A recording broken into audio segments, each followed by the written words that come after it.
ભાવનગર નજીકના તગડી ખાતે આવેલા Indian oil LPG gas refilling plant ખાતે યોજાઈ મોક ડ્રીલ, જેમાં police, fire, railway, civil defence વગેરે સુરક્ષા એજન્સીઓ ઉપસ્થિત રહી મોક ડ્રીલ યોજવામાં આવી। ક્યાં જવું તમારે?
भाई वीडी आगळ अहींया सेंसिटिव एरिया में सर्च चलो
બધા ઈ જ કરવા આવ્યા, કોઈ આંટો મારવાનો નથી આવ્યો। ए भौमिक भाई भाई भाई भाई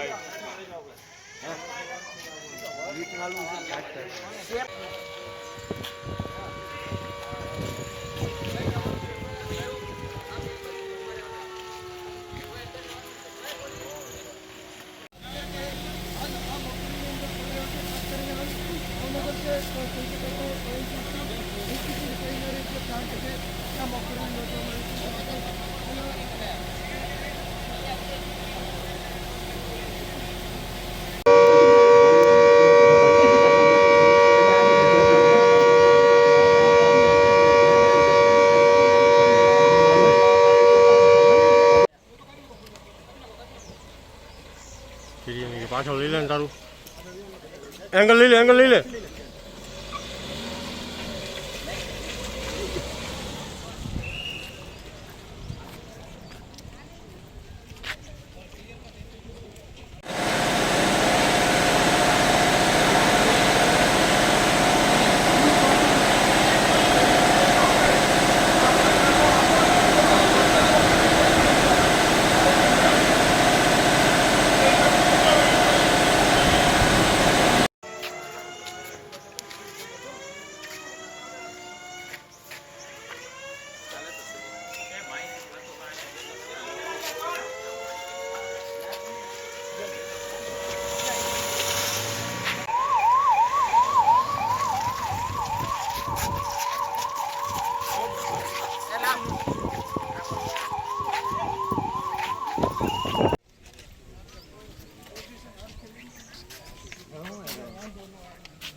આપણે બધા અલગ અલગ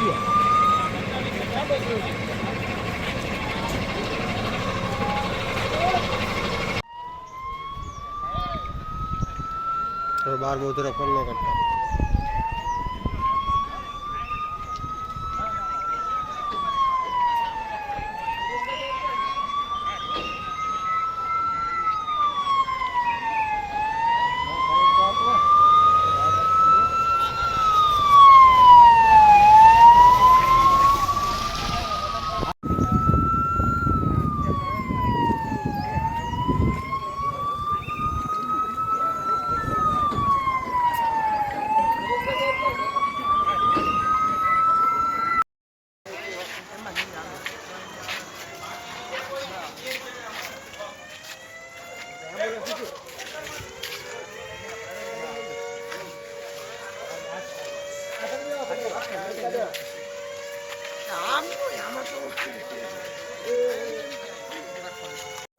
कलेक्टर ऑफिस की है सर।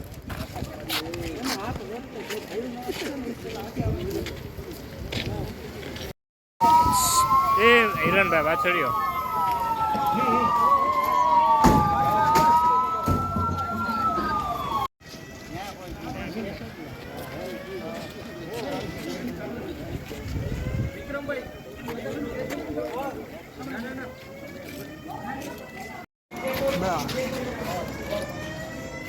एम्बुलेंस નથી એમને પ્રાઇવેટ ગાડી લઈ જાય આ સાઈડ આવી આ સાઈડ દેવા સાઈડ રેડ કા દેવા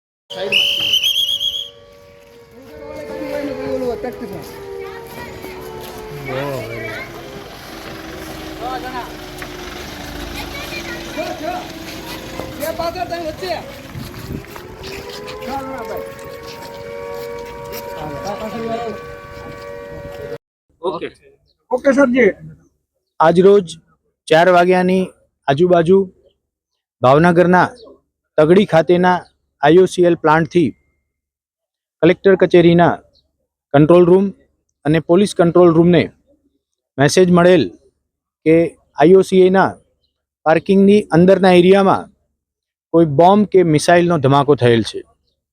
તાત્કાલિક સમાચાર મળતા જ કલેક્ટર કચેરી ખાતેની સંબંધિત એજન્સી, કોર્પોરેશનનું ફાયર બ્રિગેડ, સ્થાનિક પોલીસ સ્ટેશનના અધિકારી કર્મચારીઓ, લોકલ DYSP, SDM સાહેબ, ભાવનગર જિલ્લાના સ્પેશિયલ ઓપરેશન ગ્રુપ અને લોકલ ક્રાઇમ બ્રાન્ચના અધિકારી કર્મચારીઓ અહીંયા પહોંચી ગયેલા હતા. પ્રાથમિક તબક્કે IOCLની પોતાની જે રેસ્ક્યુ ટીમ છે એણે કામ શરૂ કરી દીધેલું હતું. સાથે સાથે રેલવેના સિવિલ ડિફેન્સના જવાનો પણ અત્રે પહોંચી ગયેલા હતા. સમગ્ર વિસ્તારને કોર્ડન કરી અને જેટલા લોકોને ગંભીર રીતે ઈજા થઈ છે કે સામાન્ય ઈજા થઈ એ બધાને એમ્બ્યુલન્સ મારફતે હોસ્પિટલાઇઝ કરવામાં આવેલા હતા, જેમાંથી 17 વ્યક્તિઓને પ્રાથમિક સારવાર આપવામાં આવી છે. 4 વ્યક્તિઓ ગંભીર રીતે ઇન્જર્ડ થયેલા હોવાથી સટી હોસ્પિટલમાં લઈ જવામાં આવેલા છે. કમનસીબે 2 કર્મચારીઓના મૃત્યુ નિપજેલ છે. સમગ્ર વિસ્તાર ભાવનગર જિલ્લા પોલીસની BDDSની ટીમ અને ડોગ સ્કોડ મારફતે સ્ટરાઇલ કરવામાં આવેલો છે. આની બહારનો જે વિસ્તાર કે જે હાઈલી એક્સપ્લોઝિવ અને સેન્સિટિવ એરિયા ગણાય છે, IOCLનો જે બોટલ રિફિલિંગ પ્લાન્ટ, એ વિસ્તારમાં પણ ક્વિક રિસ્પોન્સ ટીમ અને BDDSની ટીમને સાથે રાખી IOCLના અધિકારીઓએ સમગ્ર વિસ્તાર સ્ટરાઇલ કરી દીધેલ છે. તમામ એજન્સી તરફથી ગ્રીન સિગ્નલ મળ્યા બાદ ફરીથી આ પ્લાન્ટ ટૂંક જ સમયમાં રાબેતા મુજબ શરૂ થઈ જશે. ખાસ જે ફોરેન પાર્ટિકલથી માર કરવામાં આવ્યો છે એના સ્પેસિમેન કલેક્ટ કરવામાં આવેલા છે, એમાં કયો પદાર્થ વાપરવામાં આવેલો છે અને ગંભીરતાપૂર્વક આનું ઇન્વેસ્ટિગેશન ચાલી રહ્યું છે. કેટલી મિનિટમાં આનો રિસ્પોન્સનો ટાઈમ હતો? એજન્સી મોટાભાગે 12 થી લઈ અને 16 મિનિટ સુધીમાં અત્રે દેગડી ખાતેના IOCL પ્લાન્ટ ખાતે પહોંચી ગયેલી હતી.